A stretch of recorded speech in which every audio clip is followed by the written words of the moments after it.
بورسعيد هي بلدي، المدينة الباسلة.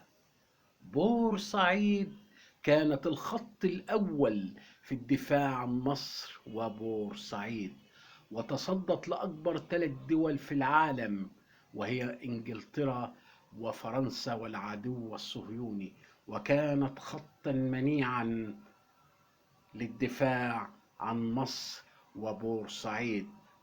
بورسعيد التي أخرجت الإنجليز من بورسعيد وعن مصر.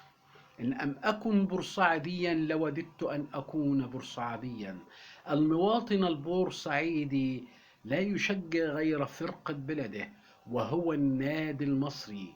يشجع النادي المصري لدرجة الجنون، وهو عشق دائم يتوارثه جيل بعد جيل، جينات وراثية.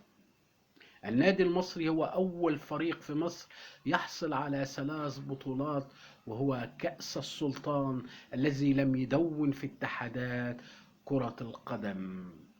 المواطن البورسعيدي يعشق النادي المصري، وحبه وانتماؤه لهذا البلد من عشقه للنادي المصري. يا جمالك، يا حلاوتك، يا بورسعيد.